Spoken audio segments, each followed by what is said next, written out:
नमस्कार बच्चों, मैं यूनुस जबेग आपका स्वागत करता हूं। आज की क्लास में हम सीखेंगे कॉन्फॉर्मेशनल एनालिसिस ऑफ साइक्लोहेक्सेन। ये बीएससी फर्स्ट ईयर का यूनिट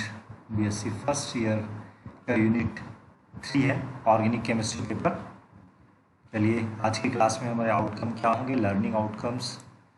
आज हम सीखेंगे स्ट्रक्चर ऑफ साइक्लोहेक्सेन का इसकी संरचना, सिस ट्रांस आइसोमर्स इन साइक्लोहेक्सेन में cis trans isomers, stability of derivatives of cyclohexane, mainly mono derivative, bi derivative और ट्राई डेरिवेटिव देखेंगे हम, और स्ट्रक्चर ऑफ शुगर पर भी विचार करेंगे। देखिए साइक्लोहेक्सेन का स्ट्रक्चर स्क्रीन पर आपके। यहाँ पर साइक्लोहेक्सेन की स्ट्रक्चर को इस तरह से ड्रॉ करना है कि ये दोनों लाइनें पैरेलल होनी चाहिए, ये लाइन और ये लाइन भी पैरेलल होनी चाहिए, समानांतर, ये लाइन और ये लाइन भी समानांतर होनी चाहिए, ये पॉइंट एक ही लेवल पर होने चाहिए। तो इस तरह से स्ट्रक्चर को ड्रॉ किया जाता है। ये साइक्लोहेक्सेन का स्ट्रक्चर है। इसमें साइक्लोहेक्सेन में ये देखिए 6 हाइड्रोजन दिखाए गए हैं, 6 बॉन्ड दिखाए गए हैं एक्सियल पोजीशन पर। ये देखिए ये पॉइंट 2 कार्बन से ऊपर की तरफ है, यहाँ पर ये बॉन्ड ऊपर की तरफ बनाएंगे। यहाँ पर भी ये कार्बन अन्य 2 कार्बन से ऊपर है, यहाँ पर बॉन्ड ऊपर की तरफ बनाएंगे। ये कार्बन जहाँ पर कर्सर है ये भी अन्य 2 कार्बन से ऊपर है, ऊपर की ओर बॉन्ड बनाएंगे। यहाँ पर ये कार्बन अन्य 2 कार्बन की अपेक्षा नीचे की ओर है, तो नीचे की तरफ बॉन्ड बनाएंगे, एक्सियल बॉन्ड, अक्षीय बंध। यहाँ पर भी ये जो कार्बन है अन्य 2 कार्बन की तुलना में नीचे की तरफ है, तो नीचे की तरफ बॉन्ड बनाएंगे। इस पर भी नीचे की तरफ बॉन्ड बनाएंगे, तो 3 ऊपर की तरफ बॉन्ड बन रहा है एक्सियल पोजीशन पर और 3 नीचे की तरफ से। चलिए अब देखते हैं इसमें 6, इस पर हाइब्रिडेशन क्या है, इस कार्बन पर हाइब्रिडेशन है sp3। 2 बॉन्ड तो दिख रहे हैं यहाँ पर, एक और ये 2, और ये तीसरा हाइड्रोजन के साथ, एक और बॉन्ड होगा हाइड्रोजन के साथ, तो ये इक्वेटोरियल पोजीशन पर होगा। तो इक्वेटोरियल हाइड्रोजन को भी देखते हैं, कितने इक्वेटोरियल हाइड्रोजन होंगे, 6 इक्वेटोरियल हाइड्रोजन होंगे। ये देखिए स्ट्रक्चर, इसमें ये कार्बन नीचे की तरफ है अन्य 2 कार्बन से, तो यहाँ पर ऊपर की तरफ बॉन्ड बना है, थोड़ा सा तिरछी बॉन्ड बना है। ये इधर नीचे की तरफ भी बॉन्ड, ये दोनों लाइनें समानांतर है। देखिए ध्यान से, ये कार्बन अन्य 2 कार्बन से ऊपर है, तो यहाँ पर नीचे की तरफ इक्वेटोरियल बॉन्ड बनाए हैं। यहाँ पर भी हमने बॉन्ड इक्वेटोरियल, यहाँ पर बॉन्ड ये जो कार्बन है अन्य 2 कार्बन की तुलना में नीचे है, तो यहाँ पर बॉन्ड हमने ऊपर की तरफ बनाया है। तो इक्वेटोरियल बॉन्ड ड्रॉ करने के लिए जो कार्बन नीचे होगा तो ऊपर की ओर तिरछा हम इक्वेटोरियल बॉन्ड बनाएंगे, और जो कार्बन नीचे होगा तो ऊपर बनाएंगे, और ऊपर होने पर नीचे की ओर तिरछी लाइन से हम इक्वेटोरियल बॉन्ड बनाएंगे। देखिए ये बॉन्ड और ये बॉन्ड क्या है, समानांतर है। इस तरह से ये बॉन्ड और ये बॉन्ड भी क्या है, समानांतर है। तो इन सब को मिला देने पर 6 इक्वेटोरियल और 6 एक्सियल बॉन्ड को मिला देने पर ये इस तरह की संरचना बनेगी। देखिए यहाँ पर 6 इक्वेटोरियल है, 1 2 3 4 5 और ये 6। इसी तरह से 6 एक्सियल बॉन्ड है। ठीक है, तो ये मोनो डेरिवेटिव के बारे में हम आगे चलकर डिस्कस करेंगे। चलिए यहीं देख लेते हैं इसको। यहाँ ये मोनो डेरिवेटिव है, तो रिंग फ्लिप होने पर, रिंग इन्वर्जन होने पर ये जो एक्सियल बॉन्ड है वो कौन से बॉन्ड में चेंज हो सकता है, इक्वेटोरियल बॉन्ड में चेंज हो सकता है। तो एक्सियल और ये इक्वेटोरियल। यहाँ पर देखिए इक्विलिब्रियम का निशान है, ये साम्यावस्था का निशान है, एरो से प्रदर्शित करते हैं हम। एरो जिस तरफ ज़्यादा है, इस साइड देखिए बड़ा बनाया गया है, मतलब ये ज़्यादा स्थायी है। यह कॉन्फर्मेशन क्या है, ज़्यादा स्थायी इसकी तुलना में। आगे चल के हम देखेंगे, इसको डिस्कस करेंगे। चलिए पहले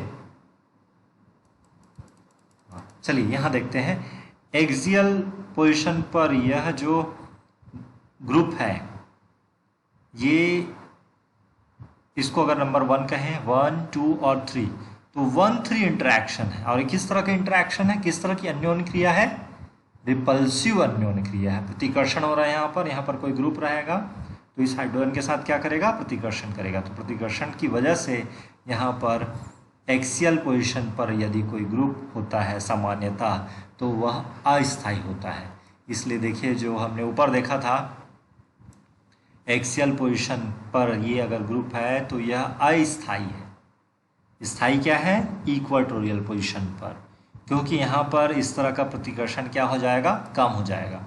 इसको हम और अच्छे से समझते हैं न्यूमैन प्रेडिक्शन बना करके। न्यूमैन प्रेडिक्शन को थोड़ा सा देखना, इस तरह से देखना थोड़ा सा टफ है, लेकिन फिर भी मैं प्रयास करूँगा। देखिए मोनो डेरिवेटिव है ये, साइक्लोहेक्सेन का मोनो डेरिवेटिव।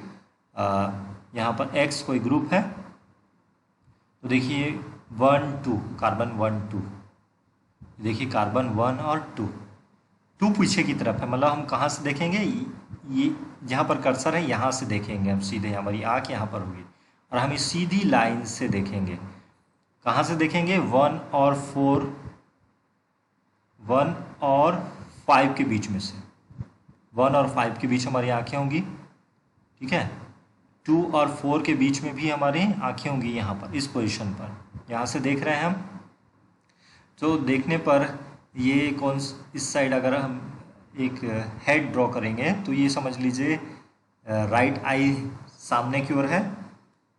तो यहाँ पर ध्यान से देखिएगा, थोड़ा सा टफ है ये। देखिए 1 और 2 राइट साइड, आपके राइट हैंड साइड 1 और 2, 1 के पीछे 2 है। 5 और 4 लेफ्ट साइड, हम बीच में से देख रहे हैं, 1 और 5 के बीच में, देखिए 1 और 5 के बीच में से देख रहे हैं, 2 और 4 के बीच में से देख रहे हैं, ठीक है। तो ये 3 जो है कहाँ पर बनेगा, ये 3 जो है CH2 ये ऊपर की तरफ बनेगा, ये 3 पोजीशन 3 कार्बन 3, और 6 कहाँ पर बनेगा, ये नीचे की तरफ बनेगा। स्ट्रक्चर क्लियर हुआ, इसको बार बार ध्यान से देखिए। हम 1 और 5 के बीच में से देख रहे हैं, 1 और 5 के बीच में से, तो 1 हमारे राइट साइड दिख रहा है, 5 हमारे लेफ्ट साइड दिख रहा है, ठीक है। 2 पीछे है, 1 के ठीक पीछे 2 है, इसी लाइन पे, इसी समानांतर लाइन पे हम देख रहे हैं, ठीक है। 1 के पीछे 2 है, 5 के पीछे 4 है, तो ये 3 ऊपर बना और ये 6 नीचे की तरफ बना। तो जब ये इक्वाटोरियल पोजीशन पर होता है, तो इक्वाटोरियल पोजीशन पे होने की वजह से ये ब्लैक बॉन्ड को देखिए और इस बॉन्ड को देखिए, कैसी स्थिति दिख रही है इनकी, एंटी, अधिकतम दूरी पर है ये। प्रतिकर्षण क्या होगा, कम होगा। यही एक्स जो है, इसकी पोजीशन जब एक्सियल होती है, तो इसी तरह की जब हम देखेंगे तो हम अब कहाँ से देख रहे हैं, इस देखिए अब इस स्ट्रक्चर में हम 1 और 5 के बीच में से देख रहे हैं, तो ये 6 ऊपर की तरफ दिख रहा है और ये 3 नीचे की तरफ दिख रहा है।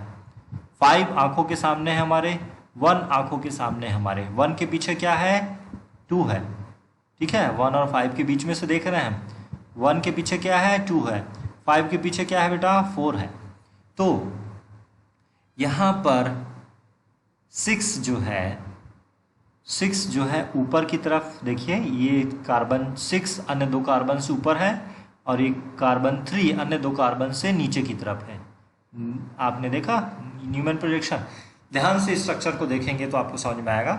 तो यहाँ पर देखिए जो ब्लैक बॉन्ड है ये ऊपर की तरफ है और ये ब्लैक बॉन्ड देखिए, ब्लैक कलर से जो बॉन्ड किया दर्शाया गया है, यहाँ पर एंगल क्या है, डायहेड्रल एंगल है 60 डिग्री। इसकी वजह से यह कम स्थायी है। तो एक्सियल पोजीशन पर अगर कोई ग्रुप होता है तो वह कम स्थायी होता है। इक्वाटोरियल पोजीशन पर यदि ग्रुप है साइक्लोहेक्सेन डेरिवेटिव में, तो वह अधिक स्थायी होगा। तो अभी हम देख रहे थे साइक्लोहेक्सेन के व्युत्पन्न, मोनो डेरिवेटिव का न्यूमैन प्रेडिक्शन कैसे ड्रॉ किया जाता है। चलिए थोड़ा सा सिस और ट्रांस को समझते हैं हम।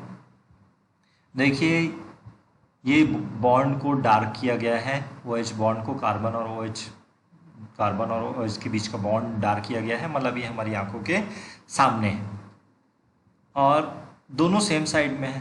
देखिए तो OH यहाँ पर ऊपर की तरफ है और यहाँ पर OH ऊपर की तरफ है, ठीक है। ये कंपाउंड क्या है, सिस। इस कंपाउंड का नाम क्या है, सिस 1,4 साइक्लोहेक्सेन डायोल। तो सिस 1,4 साइक्लोहेक्सेन डाइऑल बनाने का तरीका 1 2 3 4 दोनों OH ग्रुप को हमें सेम साइड में दिखाना है। ये देखिए ऊपर की तरफ, यहाँ पर देखिए ऊपर की तरफ जा रहा है, इक्वेटोरियल पोजीशन पर है बट ये ऊपर की तरफ जा रहा है। यहाँ पर भी इक्वेटोरियल सॉरी यहाँ पर ये एक्सियल पोजीशन पर है, ये ऊपर की तरफ जा रहा है। अब देखिए यहाँ पर रिंग इन्वर्जन हो गया, तो ये जो पोजीशन था वो एक्सियल पोजीशन पर आ गया ऊपर की तरफ, और ये किस में आ गया, इक्वेटोरियल पोजीशन पर। फिर भी दोनों OH जो ग्रुप हैं कहाँ जाते हुए दिख रहे हैं, ऊपर की तरफ है, इसलिए कंपाउंड क्या है, सिस कंपाउंड है। कंपाउंड क्या है, सिस कंपाउंड। चलिए हम केमड्रॉ में सिस और ट्रांस बनाना सीखते हैं।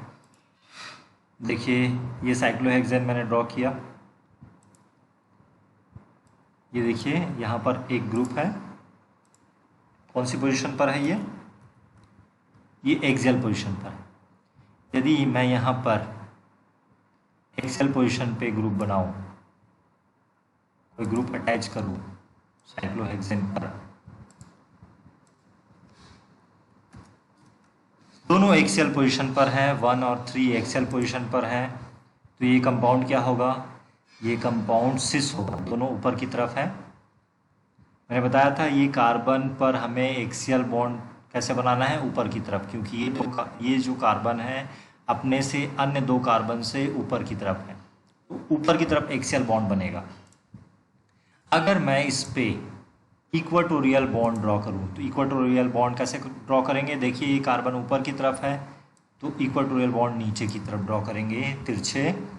तो यहाँ पर अगर OH ग्रुप हम अटैच करें तो बच्चों इसका कॉन्फ़िगरेशन क्या होगा, इसका कॉन्फ़िगरेशन होगा ट्रांस, क्योंकि देखिए ये OH ग्रुप ऊपर की तरफ जा रहा है और ये OH ग्रुप नीचे की तरफ जा रहा है, तो क्या हुआ, ये ट्रांस। चलिए और एक एग्जाम्पल देखते हैं, इक्वेटोरियल एग्जाम्पल देखते हैं। यहाँ पर इक्वेटोरियल बॉन्ड कैसे बनेगा, यहाँ पर इक्वेटोरियल बॉन्ड बनेगा नीचे की तरफ तिरछा। यहाँ पर इक्वेटोरियल बॉन्ड कैसे बनेगा, ऊपर की तरफ तिरछा। अगर ये दोनों को मैं इक्वेटोरियल बॉन्ड पर कोई सा भी ग्रुप OH अटैच करूँ तो देखिए इसकी पोजीशन क्या है, एक OH ग्रुप नीचे की तरफ जाते हुए दिख रहा है, एक OH ग्रुप ऊपर की तरफ जाते हुए दिख रहा है। मतलब ये कंपाउंड क्या है, ये कंपाउंड है ट्रांस, जिसमें एक OH ग्रुप ऊपर की तरफ 1 2 3 4 1 2 3 4 और यहाँ पर दूसरा OH ग्रुप नीचे की तरफ हम ड्रॉ करेंगे। ठीक है, तो ये हमने देखा स्ट्रक्चर बनाना। चलिए और एक स्ट्रक्चर देखते हैं। 1 और 2 पोजीशन पर क्या होगा, 1 और 2 पोजीशन पर 1 और 2 पोजीशन पर यदि हम इस तरह से बॉन्ड बनाएं, ड्रॉ करें, ऊपर कार्बन है तो इक्वेटोरियल बॉन्ड मैं नीचे की तरफ बनाऊंगा, नीचे कार्बन है तो इक्वेटोरियल बॉन्ड मैं ऊपर ड्रॉ करूंगा। और अगर हम ग्रुप अटैच करें, यदि यहाँ ग्रुप अटैच किया जाए तो ये क्या होगा बेटा, बच्चों क्या होगा, ये देखिए ये बॉन्ड नीचे की तरफ जा रहा है, ये बॉन्ड ऊपर की तरफ जा रहा है, डेफिनेटली ये क्या है, ये ट्रांस स्ट्रक्चर है। तो इस तरह से ट्रांस स्ट्रक्चर है, लेकिन ये ऐसा स्ट्रक्चर नहीं है ना। यहाँ पर OH और OH की पोजीशन क्या है, 1 4 पोजीशन है, यहाँ पर हमने बनाया है 1 और 2 पोजीशन पर बनाया है। तो इस तरह से सिस और ट्रांस देखा जाता है जब सेम या उसी तरह के ग्रुप जो हैं ऊपर की तरफ जाते हुए दिखेंगे तो सिस होगा, एक ग्रुप नीचे की तरफ और एक ग्रुप ऊपर की तरफ जाते हुए दिखेगा, चाहे वो एक्सियल पोजीशन हो या इक्वेटोरियल पोजीशन हो या एक एक्सियल हो या एक इक्वेटोरियल हो, तो हम पहचान सकते हैं सिस और ट्रांस कौन सा कंपाउंड हो। चलिए अब आगे बढ़ते हैं इस पे। तो ये कंपाउंड सिस है, दोनों ऊपर की तरफ दिख रहे हैं, दोनों में से एक ऊपर की तरफ है एक्सियल पोजीशन पर, एक इक्वेटोरियल पोजीशन पर। यहाँ पर भी एक एक्सियल पोजीशन पर, एक इक्वेटोरियल पोजीशन पर है, तो दोनों की ऊर्जा अवस्था एक ही जैसी होगी, दोनों की ऊर्जाएं क्या होंगी, बराबर होंगी। नेक्स्ट कंपाउंड देखते हैं। देखिए ट्रांस कंपाउंड हम देख रहे हैं 1 और 4 पोजीशन पर, 1 एक्सियल पोजीशन पर ऊपर की तरफ दिखाया गया है, और 4 पोजीशन पर, इसे 4 पोजीशन कहें तो ये नीचे की तरफ दिखाया गया है एक्सियल पोजीशन, तो ये ट्रांस कंपाउंड है डेफिनेटली। यहाँ पर 1 पोजीशन अगर इसे कहें तो ये इक्वेटोरियल पोजीशन है, ऊपर की तरफ जा रहा है, और यहाँ पर भी 4 पोजीशन पर इक्वेटोरियल है ये, और ये नीचे की तरफ जा रहा है, तो ये क्या हुआ, ट्रांस हुआ। तो जैसा मैंने बताया था एक्सियल पोजीशन पर प्रतिकर्षण ज़्यादा होता है, यहाँ पर भी 3 प्रतिकर्षण है, यहाँ पर और यहाँ पर के हाइड्रोजन से, और यहाँ नीचे के भी 3 प्रतिकर्षण महसूस करेगा OH, यहाँ पर हाइड्रोजन और इसके हाइड्रोजन से, तो ये कम स्थायी होगा। स्थायित्व किसका ज़्यादा होगा, इसका स्थायित्व ज़्यादा होगा। इक्वेटोरियल पोजीशन पर दोनों बल्कि बड़े ग्रुप हैं। देखिए ये 1-3 पोजीशन पर दिखाया गया है, 1-3 पोजीशन पर सिस कैसे बनाया गया है, यहाँ पर दोनों को एक्सियल पोजीशन पर रखा गया है 1 और 3 पोजीशन पर, और यहाँ पर 1 और 3 पोजीशन पर दोनों को इक्वेटोरियल रखा गया है, तो दोनों ग्रुप ऊपर की तरफ जाते दिख रहे हैं, तो ये सिस है, ये भी सिस है, इसका स्थायित्व ज़्यादा होगा क्योंकि इक्वेटोरियल पोजीशन पर प्रतिकर्षण कम महसूस करेगा यह कंपाउंड। देखिए यहाँ पर 1-3 पोजीशन पर ट्रांस कंपाउंड बनाया गया है, एक एक्सियल और एक इक्वेटोरियल पोजीशन से ही ट्रांस बन सकता है, क्योंकि यहाँ पर देखिए ये इस कार्बन को ध्यान से देखिए, ये अन्य 2 कार्बन की तुलना में ऊपर है, तो यहाँ पर इक्वेटोरियल पोजीशन नीचे की तरफ बनेगा, यहाँ पर इक्वेटोरियल पोजीशन ऊपर की तरफ बनेगा, सॉरी एक्सियल पोजीशन ऊपर की तरफ बनेगा, तो ये ऊपर की तरफ और ये नीचे की तरफ, तो ये ट्रांस हुआ। यहाँ पर भी एक ही व्यवस्था हो सकती है इसी तरह से, ये एक्सियल पोजीशन और ये इक्वेटोरियल पोजीशन, ये ट्रांस बना, दोनों की ऊर्जाएं जो हैं समान होंगी। चलिए इस कंपाउंड को देखते हैं। 1 और 2 पोजीशन ट्रांस दिखाया गया है, 1 और 2 पोजीशन, एक इक्वेटोरियल ऊपर की तरफ और दूसरे पर इक्वेटोरियल नीचे की तरफ, तो ये ट्रांस हुआ। यहाँ पर एक कार्बन नंबर 1 पर एक्सियल, कार्बन नंबर 2 पर भी एक्सियल, ये भी ट्रांस हुआ अपोजिट डायरेक्शन में। किसका स्थायित्व ज़्यादा होगा, इसका स्थायित्व ज़्यादा होगा। बड़ा जो बल्कि ग्रुप है वो इक्वेटोरियल पोजीशन पर है, इसकी वजह से स्थायित्व इसका ज़्यादा होगा, अधिक होगा। ये देखिए दोनों ट्रांस, Br ग्रुप नीचे की तरफ, सॉरी सिस, दोनों OH और Br ग्रुप एक ही दिशा में है, दोनों नीचे की तरफ है।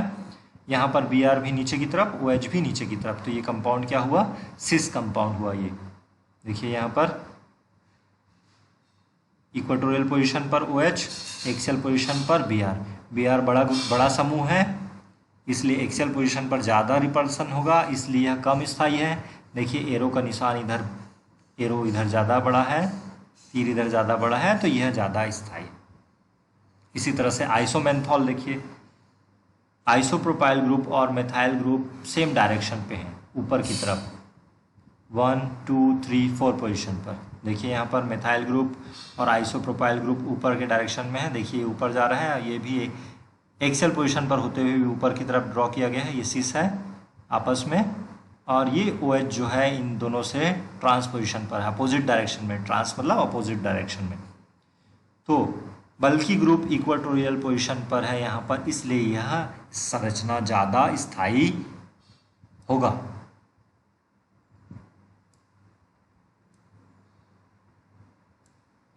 चलिए शुगर में देखते हैं स्ट्रक्चर। यह संरचना ग्लूकोज की संरचना है। ग्लूकोज में देखिए ये OH, कितने OH समूह हैं, 1, 2, 3, सबके सब इक्वेटोरियल पोजीशन पर बनाए गए हैं। OH जो है इक्वेटोरियल पोजीशन पे है। यह CH2OH समूह है, यह भी इक्वेटोरियल पोजीशन पर बनाया गया है। ये OH का पोजीशन इक्वेटोरियल और एक्सियल हो सकता है। एनोमेरिक कार्बन कहते हैं इसे। इस एनोमेरिक कार्बन पर ये OH इक्वेटोरियल पोजीशन और एक्सियल पोजीशन दोनों पर हो सकता है। ज़्यादा स्थायी देखिए 64%, साम्य अवस्था में 64% इस कंपाउंड का है, यह ज़्यादा स्थायी है। और रिंग इन्वर्जन कैसे होता है? रिंग इन्वर्जन किस तरह से होता है? ओपन चैन स्ट्रक्चर के थ्रू होता है। फिर से यहाँ ये ऑक्सीजन का लोन पेयर और इस कार्बन के बीच में बॉन्डिंग होती है, तो फिर से ये क्लोज स्ट्रक्चर बनता है, रिंग संरचना बनती है। अभी हमने देखा कि OH जो है इक्वेटोरियल समूह, OH जो समूह है इक्वेटोरियल पोजीशन पर होने पर यह ग्लूकोज जो है ज़्यादा स्थायी होता है, यह संरचना ज़्यादा स्थायी होती है। लेकिन इस OH की जगह अगर OMe समूह आ जाता है तो ये ठीक इसके अपोजिट हो जाता है। OMe एक्सियल पोजीशन पर ज़्यादा स्थायी होता है, इसके देखिए ठीक अपोजिट। यहाँ पर एसीटेट समूह आ गया है OAC, यह भी एक्सियल पोजीशन पर ज़्यादा स्थायी। इसे कहते हैं हम एनोमेरिक प्रभाव के नाम से इसे हम जानते हैं। एनोमेरिक प्रभाव क्या होता है? देखिए, एनोमेरिक प्रभाव में ये ऑक्सीजन का लोन पेयर और ये कार्बन ऑक्सीजन का सिग्मा एंटी बॉन्ड, यहाँ पर इस लोन पेयर और carbon oxygen sigma anti bonding के बीच में इस तरह से ओवरलैपिंग हो सकती है, जिसकी वजह से स्थायित्व बढ़ता है। और OH के अलावा जो ग्रुप है OMe OAC वह एक्सियल पोजीशन पर रहेंगे। देखिए सुक्रोज की संरचना है, यहाँ पर भी यह समूह पूरा का पूरा एक्सियल पोजीशन पर है, ग्लूकोज से जुड़ा हुआ है। ग्लूकोज से ये पूरा समूह फ्रक्टोज जुड़ गया है, तो ग्लूकोज और फ्रक्टोज मिलकर के सुक्रोज बनाते हैं। ये संरचना जो है फ्रक्टोज का है। ये देखिए एनोमेरिक प्रभाव, क्लोरीन समूह होने पर भी एक्सियल पोजीशन को ऑक्यूपाई करना पसंद करता है, क्योंकि कार्बन ऑक्सीजन जो सिग्मा एंटी बॉन्डिंग है, ये देखिए ये लोन पेयर और ये carbon chlorine sigma anti bonding का इनके बीच में स्थायित्व होता है ओवरलैपिंग से। तो आज की क्लास में हमने देखा साइक्लोहेक्सेन की संरचना बनाना देखा, हमने ग्लूकोज का स्ट्रक्चर देखा, हमने सिस और ट्रांस क्या होता है हमने ये सीखा, और हमने साइक्लोहेक्सेन का न्यूमैन रिएक्शन बनाना सीखा। आज के लिए इतना ही। धन्यवाद बच्चों। Stay home, stay safe.